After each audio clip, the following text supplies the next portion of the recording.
Je te parle de la foi profonde.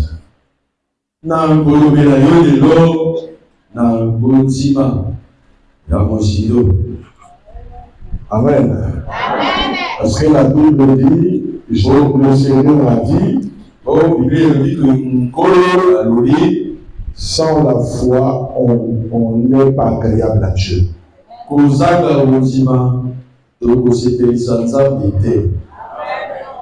Tous ceux qui viennent vers Dieu doivent d'abord accepter qu'il existe. Et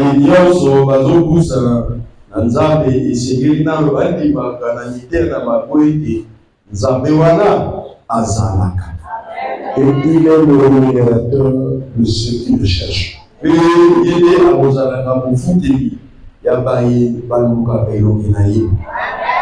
Et il ne ment pas et il n'échoue pas. Et il n'a peur de rien. Dieu, le Seigneur, Jésus de Nazareth. Amen. La foi profonde. C'est la seule chose qui nous demande. Amen. S'il était revenu pour ressusciter Lazare, c'est à cause de la foi de Lazare.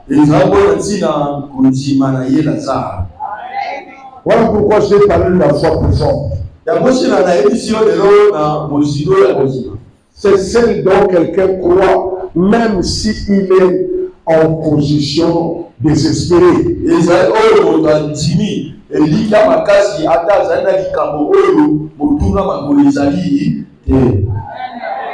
Amen. Il reste ferme. Même si tout le monde dit que c'est fini.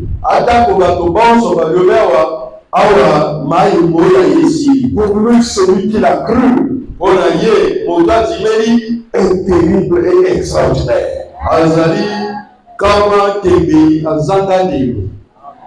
Elle est profonde parce que toi, en le croyant en lui, tu vois ce qui se trouve devant toi, quelque chose de rien.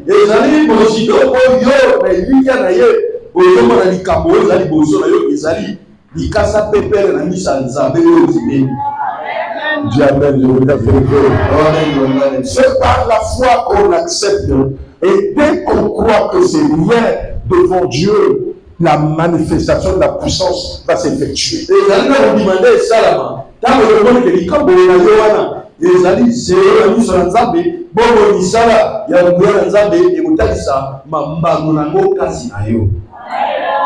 amen, amen. Dis encore amen. Est-ce que tu es là? Nous lisons dans Jean 11, verset 20. Jean chapitre 11, verset 20 à 27. Jean chapitre 11, 20 à 27. Je parle de la foi profonde.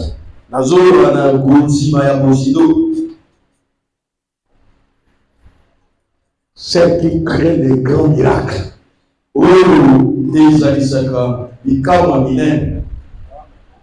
Celle qui rappelle la puissance et la manifestation de Dieu.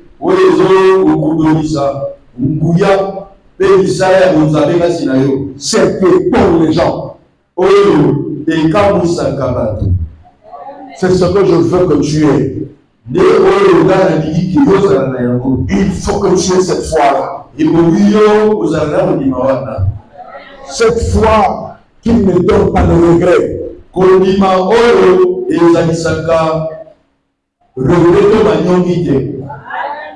Où tout le monde commence à dire le Dieu que tu parles là, où est-il? Tu vois que c'est fini. Et lui dit ce n'est jamais fini.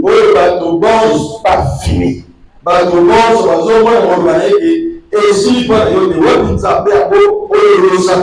yo ya no yo zo sala bangote na yo osite boka mwande biso na bino ezomona bikama boka na bini. Cette fois où tu crois même à une façon où naturellement c'est impossible, mais tu crois parce que tu sais que Dieu est surnaturel et tu es surnaturel, tu auras la réponse comme Abraham et Sarah.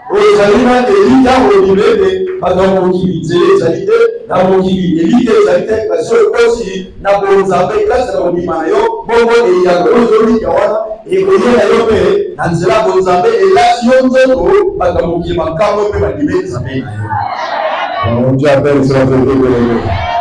Et cette fois-là, c'est ce que Jésus-Christ a voulu que Marc ait cette foi. Le jour où il revenait, parce que là où il était, il avait vu l'âme de Lazare. Et dans son âme, Lazare croyait que Jésus-Christ, quand il reviendra, même s'il me trouve mort, il va me ressusciter. Lazare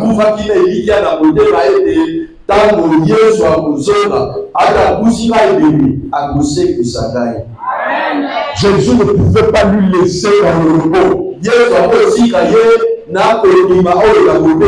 Parce que la foi là était profonde. Il était question qu'il fasse un miracle. Je vous dis la vérité, la foi déclenche le miracle. Si la foi est profonde, le miracle aussi sera plus grand que jamais.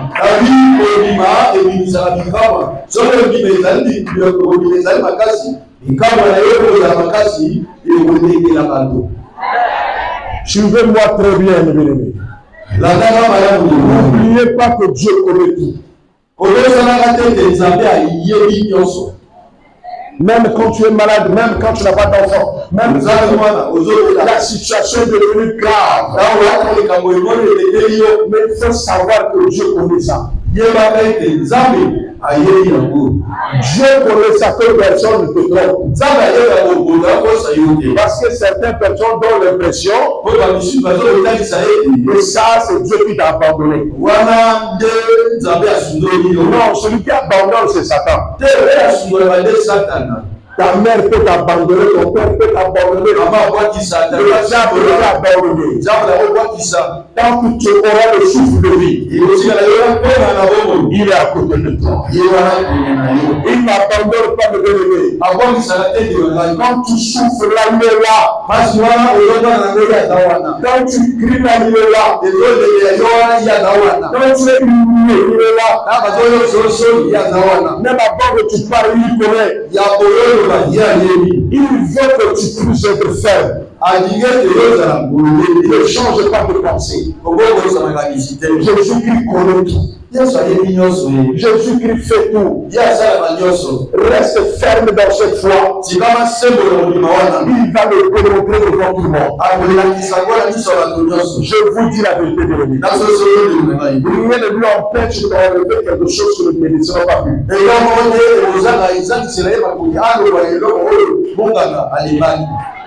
Je vous dis la vérité, quand nous crions la cancer, nous crions beaucoup de choses là, chez Jésus-Christ c'est rien.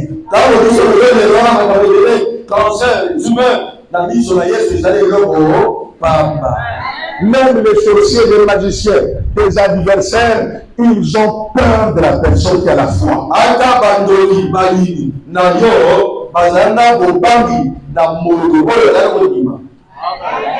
Oui, ce qui leur fait peur, c'est ta foi et non ta maladie.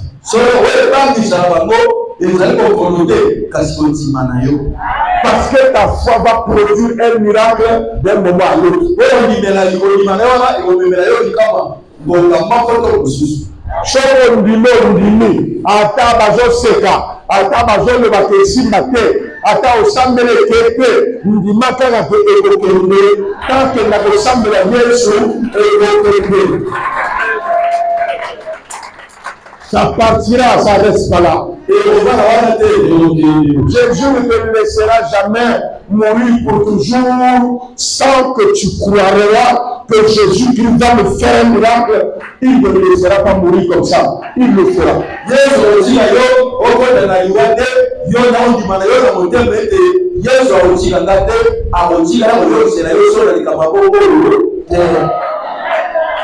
Les mystères se font avec les gens qui ont la foi et non les gens qui ont la formation.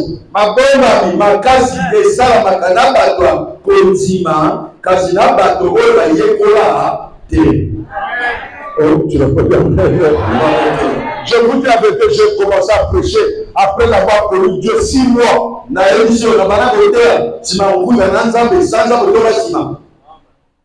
J'avais la ferme conviction. Mon ami le Saint-Esprit était là. Et il est toujours avec moi, ça fait 33 ans. Quand il est venu vers moi, je n'avais même pas de barbe. Et jusqu'aujourd'hui, il est toujours avec moi. Et je suis ferme pour ça, mais personne ne va me dire ça. Jusqu'à ce que j'aille dans le repos.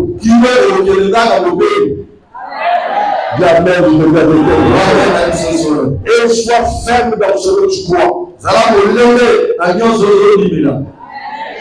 Et ce jour-là, en revenant pour opérer le miracle de Lazare, et il va croiser sa sœur qui va lui faire, il va leur parler de quelque chose qui nous concerne tous.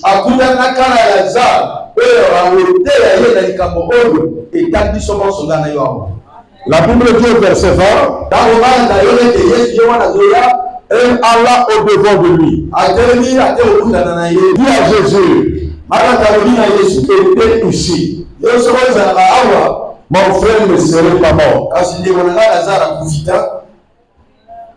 Amen. Amen. J'écoute des personnes comme ça. Après, j'ai été déçu vraiment. J'ai dit, mais tu ne connais pas Dieu. Si tu as peur, c'est moi qui n'ai pas décroché. Jésus-Christ, c'est permanent.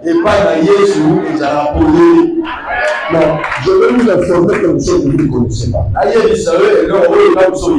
Vous ne croyez pas en moi, vous croyez au Jésus qui est en moi.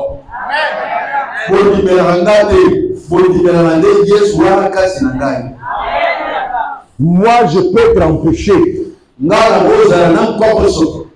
On a ajouté à Bila ou à téléphone à là où ils ont sonné. On a ajouté à Bila. Amen. Ah, ils ont l'amen. Mais ça a appelé 3 fois. 3 appels déjà. 3 appels déjà. On a ajouté à Bila. On a ajouté à Bila. On a ajouté le corps adjuté la bébé, c'est Kazama Yélété. Ngana ajouté à mon libre centre, la 4 langailles, à pour s'occuper de la yé, na Pikambo ya Zalango. Si vous m'appelez, je n'ai pas pris, dis seulement merci, fais comme si j'ai déjà prié. C'est le pays, na de merci, ça a été yé. C'est moi qui dors, c'est moi qui mange, c'est moi qui est déplacé. Le Saint-Esprit est omniprésent, le Saint-Esprit est omnipotent. Il continue à travailler pendant que tu m'appelles là. Crois déjà que c'est déjà fait et continue à travailler. Et c'est que le miracle se produit.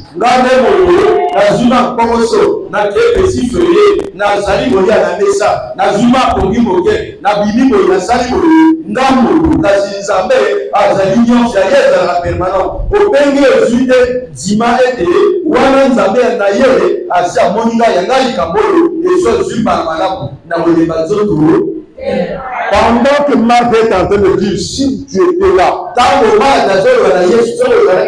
mon frère ne serait pas mort. Marc n'a pas su que s'il est revenu, c'est parce que depuis là-bas, il a constaté qu'il était mort. Vous comprenez cette phrase-là? S'il était revenu, Parce que depuis qu'il était là-bas, il a vu l'âme de Lazare. Parce que Jésus est le pasteur gardien des âmes.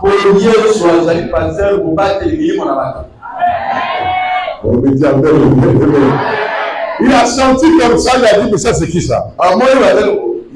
C'est Lazare qui est venu. En regardant l'âme de Lazare, il a lu ses paroles. Quand il reviendra, même si vous m'enterrez, il va me ressusciter. Et quand il a vu ça, il est revenu.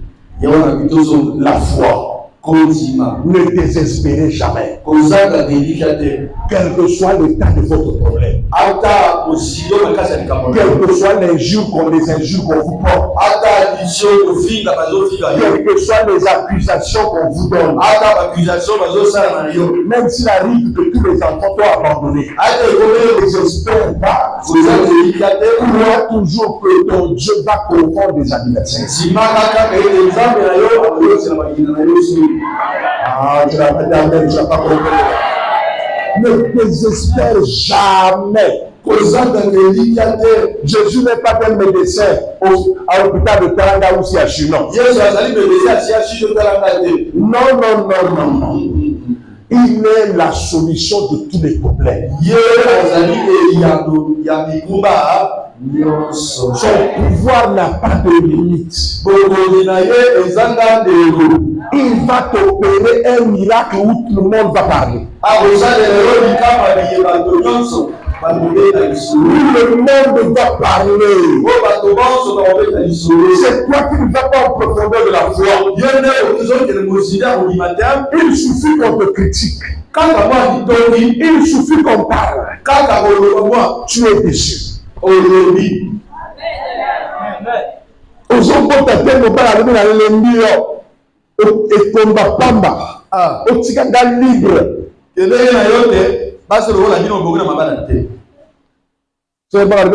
mon père n'a lui n'a permettre à dormir sur le abot. Mais le quoi là, comme si Dieu ne me donne rien. Je me permets de mettre au monde.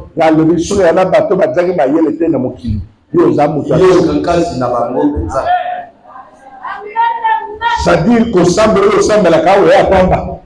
Faut le mobile non.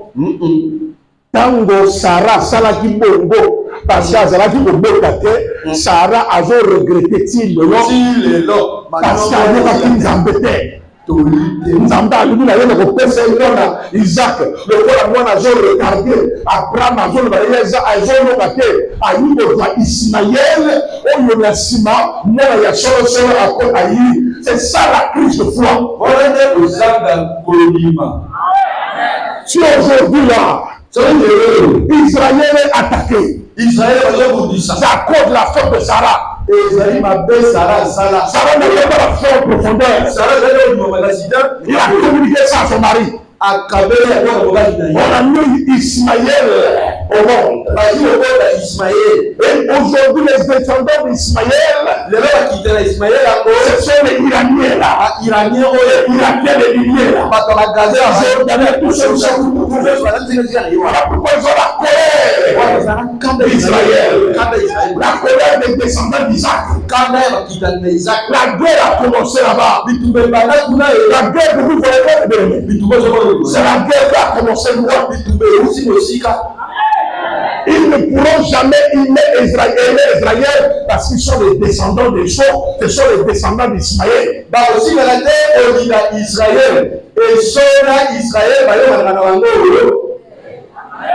Et que ça sert de nous pour une leçon.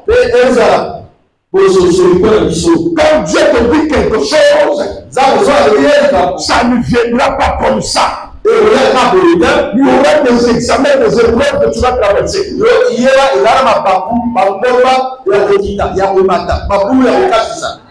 Ne craque pas pendant que tu attends la promesse de Dieu. Oh, jamais. Ne craquez jamais. Je lui ai dit, ne dis pas ça à ton mari. Dis à ton mari que moi j'attends la promesse. Le prophète avait parlé que tu auras une fille. Et son mari dit le prophète avait parlé. Où est la fille en question? Est-ce que moi Dieu m'a parlé? Moi Dieu m'a pas demandé quand la fille est donnée. C'est lui-même qui donne. La date je ne connais pas. Là tu dois croire. Attendre de ça. La sœur ne m'a pas écouté. Il a payé pour ne pas perdre le foyer. Il a permis à une femme est rentrée dans leur vie. Cette femme a eu un enfant. Quelques années après, l'autre femme elle-même a eu l'enfant. Une fille.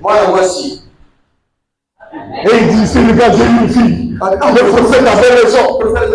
Comment je vais repartir là-bas? Je vais me demander pardon. Et c'est le mari qui lui dit, toi tu croyais aux paroles de ton prophète. Mais c'est toi qui m'as forcé. Je t'ai forcé parce que je n'avais pas ta foi. C'est toi qui devrais maintenir.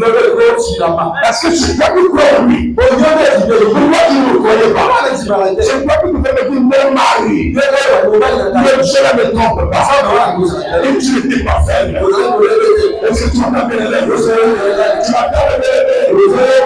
C'est cela qui Abraham à Sarah. Quand Sarah se plaignait, la femme là, elle me quittait du mal. Abraham a dit, c'est toi qui me l'as donné. C'est toi qui me l'as donné. Pourquoi tu parles encore? Dieu nous avait parlé. Et toi, ta foi était faible.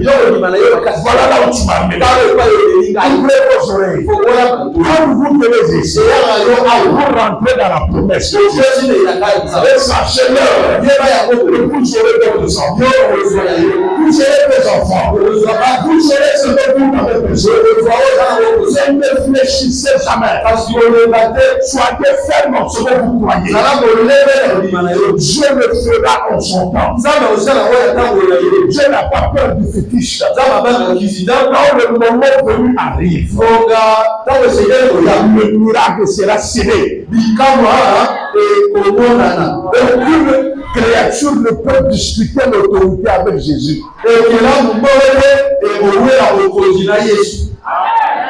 Dis d'abord amen les paroles de Jésus. Aucune créature, Satan, démon,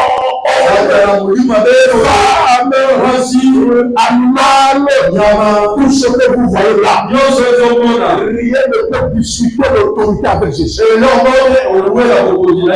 Ce que Jésus te dit, c'est ce qui se fera. Tu as vu, tu as pu le montrer, tu as vieilli, tu ne peux pas avoir des enfants, c'est fini pour toi. Regarde, le docteur a dit quoi? Moi, je ne crois pas au docteur. Non, c'est un frère comme moi. Il a appris la technique sociale.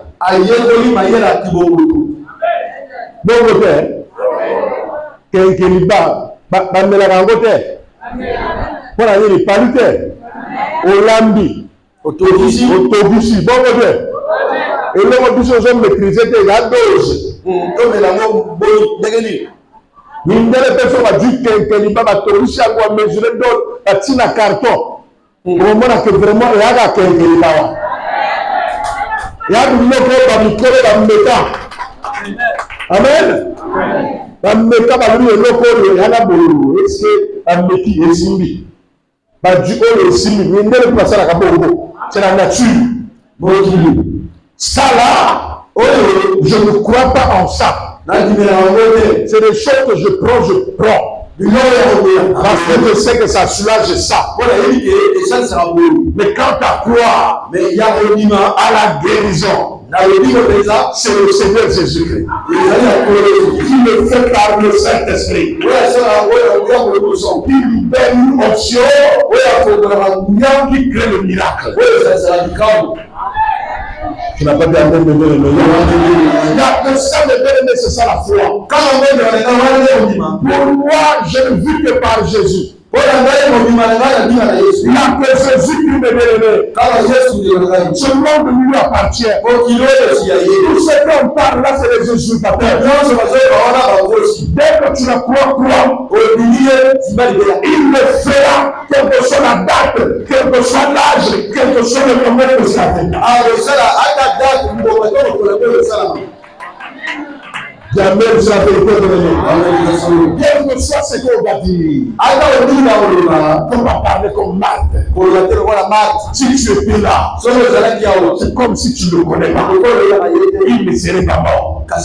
Mais toi, tu ne le connais pas. Tu ne sais pas qu'il est Dieu. Quand tu sais qu'il disait comme ça parce qu'il a peur de la mort. Mais il ne savait pas que c'est lui qui a créé la mort. Ah, grand frère, tu es bien. Et je lève mes bébés quand je suis avec lui. Je suis calme. Hein? Je suis à l'aise. Je n'ai pas de rire quand je suis avec Jésus. Il lui appartient. Tu as même lui qui tremble encore. Tu ne fais pas changer les événements. Quand tu as dit que ça t'arrivera, ça t'arrivera. Quand tu dis ça partira, ça partira. Oh, manifestez votre foi. La foi en profondeur. Amen. Si tu étais là, mon frère ne mourrait pas. Mais écoutez ce que le maître de la vie va dire. Jésus est le maître de la vie. Et elle reprend encore. Mais maintenant même, je sais que tout ce que tu demanderas à Dieu, Dieu te l'accorde. Mais pourtant, elle a bien parlé. Tout ce qu'il demande à Dieu, Dieu l'accorde. Pourquoi Dieu l'accorde? Parce qu'il est le Fils de Dieu. Il est la partie physique de Dieu invisible. Ce qu'il dit, c'est Dieu qui dit. Ce que Dieu dit, c'est ce que Jésus dit. Il n'y a pas de différence entre le Fils de Dieu et Dieu.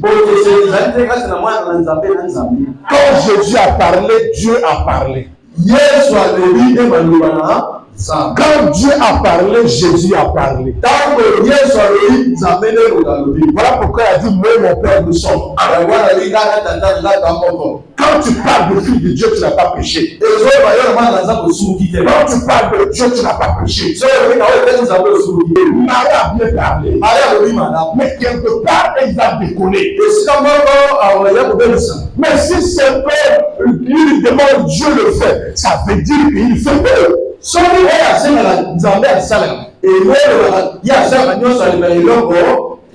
Amen. Jésus lui dit, pourquoi Jésus a dit ça? Hein? Pourquoi Jésus a dit ça? Parce qu'il a dit, ce que tu demandes à Dieu, ce que tu demandes à Dieu, il te l'accorde. Voilà pourquoi il dit, comme tu connais ça comme ça, ton frère ressuscitera. C'est-à-dire, je peux demander la résurrection là. Dieu l'accordera. Comme tu l'as dit, tout ce que je demande, Dieu me l'accorde. Je vais demander à Dieu, en face de moi, il y a un cadavre. Il voulait qu'il demande quoi? Il a pas en face de lui quelqu'un qui a une maladie. Comme il a dit, tout ce qui demande Dieu de l'accorde. Mais en face de moi, c'était un cadavre. Vous voulez qu'il mette les fleurs? Non! Il ne peut pas commémorer. Il est Dieu. Il ne commémore pas les anniversaires des anniversaires. Les anniversaires. Ce n'est pas son problème. Jésus n'a pas d'anniversaire. Parce qu'il est le même hier, aujourd'hui et éternel. On ne peut pas célébrer un anniversaire avec quelqu'un omnipotent.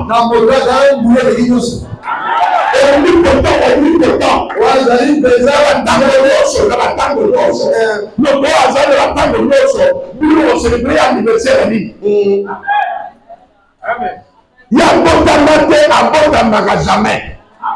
À collater à vos corps à péter. À une année de vie. Nous allons célébrer l'anniversaire de début. Mais il y a ça alpha et oméga. Mais vous allez célébrer l'anniversaire pourquoi? L'anniversaire à Melchisedec, vous célébrez quoi? Marthe a bien parlé. Il dit que frère ressuscitera. Mais la foi de Marthe n'était pas en profondeur. J'essaie de lui répondre Marthe. À la résurrection, au dernier jour, bon, suivez comme ennemi. Parlons calmement. C'est Marthe qui a commencé. C'est que tout ce que tu veux, Dieu te l'accorde. Maintenant, Jésus lui dit oui. Comme tout ce que je veux, Dieu me l'accorde. En étant face à un cadavre, bon, je veux demander à Dieu de me donner la résurrection. En ce moment-là, sa foi a failli. Il dit oui, mais à la fin des temps. Oh Marthe.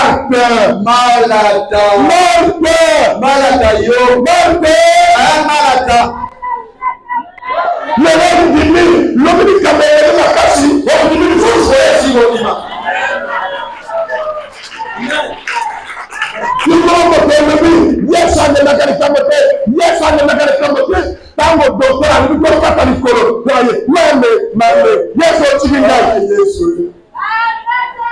on dit, non, docteur, non, n'a pas la colonie, yes, on a le Sénégal, donc c'est là l'icône. C'est le bureau de comité, yes, à Bokoka.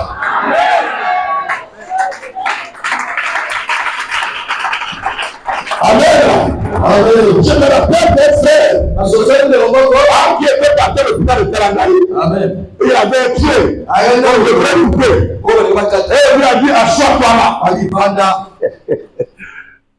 Nous n'avons pas bon. À qui a été dans la yeux, Mukorowa basi na taranga na bibi batima bende bashomi loko ya tuli bato infirmière biloko ya ça c'est quoi ça? Oui, mais reste calme du moral. Il faut avoir le moral. Il dit oui, j'ai le moral. Mais mais ton pied elle a gangrène. Donc il a gangrène, non? Donc on va couper ça. Pour que nous allons être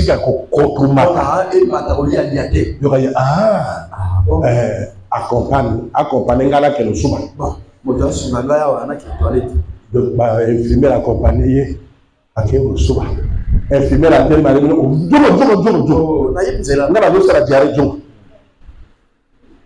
infirmière était à Djongi Bandeo, à Fongola Boye, infirmière à terre, à l'église à Komakari, il y a l'hôpital à Tarangani, taxi! Dans la zone de la taxi, dans le taxi, taxi, mais quoi? C'est la chute, c'est la détresse, qui est pas comme ça, mais il a lui, la détresse, c'est le tabou. Les cancers. Il n'y a aucun hôpital, lui, on va pas quand on le comme. Amen. Il y a un prophète. Donc, il y a une réception. Au lieu d'avoir un numéro, il y avait un autre appel. Ouais, prophète.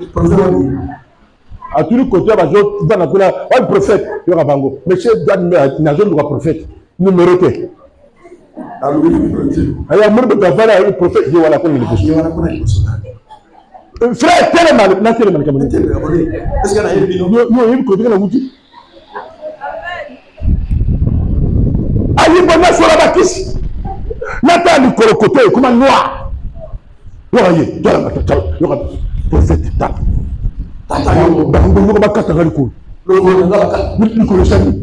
Et ça va, je vais faire la côté de l'ennemi. Donc, moi, yo sur le même Zambé. Ok, mais côté, Zambé a ça la bébé. Ok, le gendarme, il a fait quoi de son année de la vie? Ça ne va pas. Non, non, il y a des gens qui ont la foi. Il y a des gens qui ont la foi. Amen. Non, mais tout le monde, tu vas parler, qu'on a la famille. Non, tu vas dire otage, tu vas dire otage à lui, va libérer Kaka aussi. Regarde, retour au coup de pied. Ok, ok. Parce que tu vas le corps, à comité, nous sommes là pour là. Tu vas comité à lui, là, au corps, là, tu vas comité à la femme, ça ne va pas s'arrêter là. Dans le côté, il y a zone de bas, il y a 4 nangas, lui, on dit, ça va vous bouiller. Quand on bouille, il faut prendre la normal. On y a tantôt dignité, tantôt non, faut dire la moko. Bande qu'on a si mal au coronavirus, n'a yogi mort au nom de Jésus, que le pied soit guéri. Le il y aura été la zone feu, il y aura la zone de la peau. Il n'y a rien de varié, fais la suite. Il a fait le suite. Feu. Vraiment, Seigneur, merci pour le feu. Ils ont qu'il est tinassi. Ils ont madaka. Dans la mer, il y a amen. La coupe retour. Oui. Il y a 4 ans de colocan de la maison. Merci. Le elle a cru. Elle a cru. Na oya lori na creek o mani ke nga me ngai na bi ni kola ngo ko na zereke ni kola sila atambola e journal normal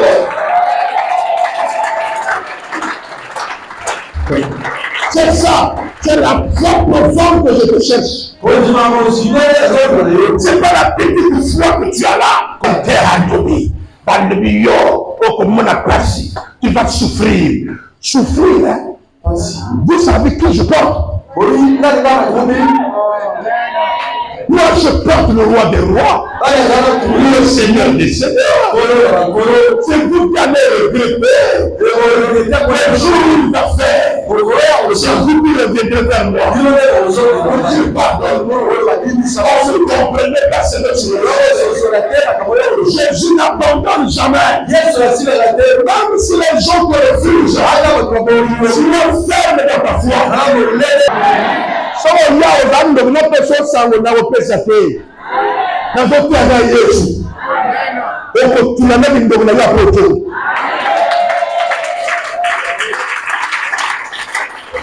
Je glorifie Jésus-Christ. Soyez fiers de ce Dieu. Marthe a décollé. La résurrection, oui. Au dernier jour. Il y aura ce le commun. Jésus lui dit, je suis la résurrection. Amen. Et la vie. Celui qui croit en moi vivra. Vivra quand même, il serait. Là, il parle de Lazare. Là, il parle de Lazare. Lazare, croyez en moi. Il est mort. Je suis revenu pour le ressusciter. Moi, j'ai vu le résurrection. Madame est écoutée. Son mari est en train de mourir. Je connais la force. Je ne fais pas peur de mon mari. Je ne veux pas perdre mon mari. Je ne veux pas perdre mon mari. Même chose de mon fils. Son mari est rentré dans le coma. C'est là où il est allé voir là-bas. Son mari, le député adjoint, le suppléant de Niéré. Amen. Il va dans le coma. Et c'est là-bas que le Seigneur Jésus-Christ lui fait la leçon. Et dit repart. Mais va prier avec le pasteur de ta femme. Le prophète Raymond Mokoui. Dans le coma.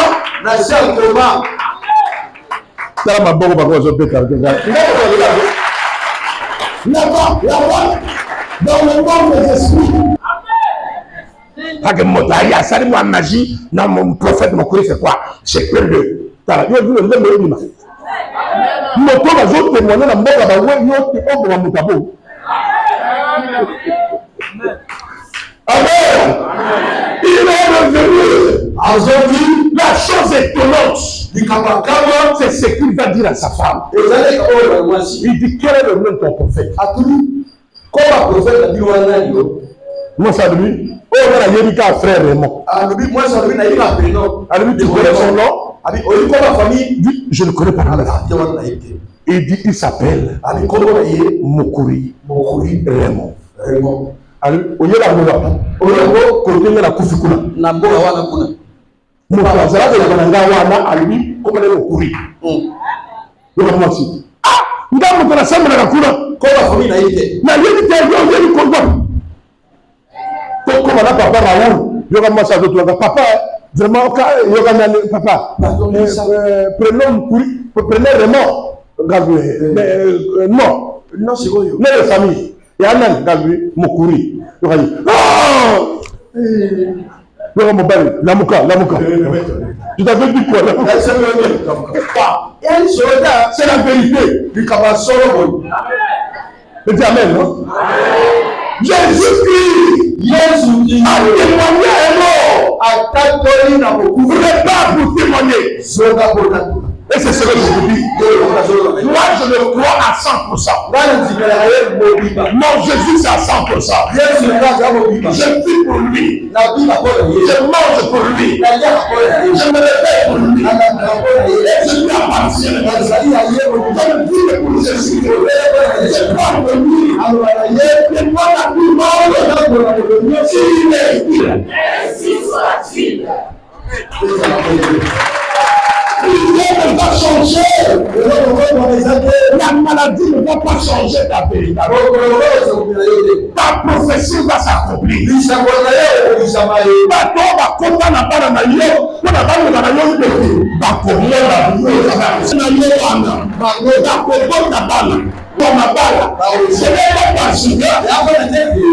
bien, ce n'est pas parce que,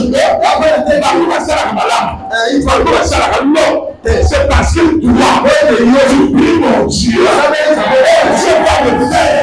Il a mené les démons et là. Celui qui est sur Lazare est là. Celui qui est sur le troisième jour est là. Celui qui est sur le siècle est là. Il a quelque chose à faire ce soir. Il va changer ta vie. Est-ce que tu le crois? Crois en profondeur. Garde ces paroles que je te dis aujourd'hui. Même si tu vas passer un moment difficile, ça ne peut rien dire. Dieu va agir. Ma fille là, oya kanga kabo mwasi na yo. Soka tiki yote na kakosa na 6 mois te.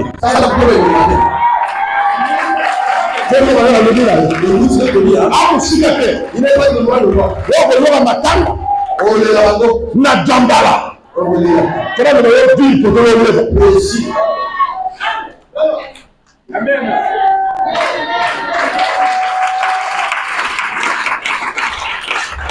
Ko ta sanda jambala. Na secteur wa. Amen. L'autre ko pere yo ko matin. Parce que ça dit ça comme ça. Ouais, mais dis que ça. La mère nous était ensemble. Est-ce que tu peux manifester la foi? Ce que Jésus dit de faire, personne ne peut arrêter ça. Nous avons tout arrêté. Nous avons arrêté. On peut te malmener, mais pas te détruire. Manifestez votre foi. Restez ferme. Restez ferme. Attends les cambejoles de Gandérini. Ça la calme.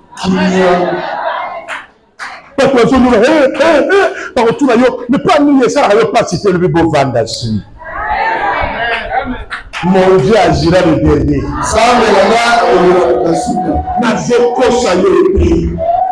S'il ne laisse pas, il va commencer à les ramasser un à un.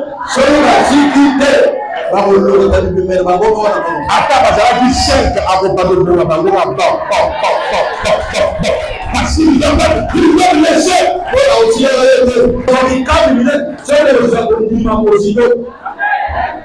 Là, je veux un grand miracle. Au nom de Jésus.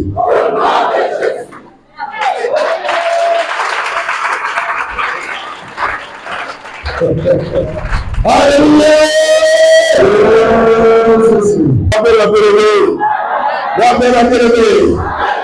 Je suis la résurrection de la vie. Je ne peux plus avoir vivra. Quand mon Dieu serait mort, et puis comme quoi elle vit, et croit en moi, il ne mourra jamais.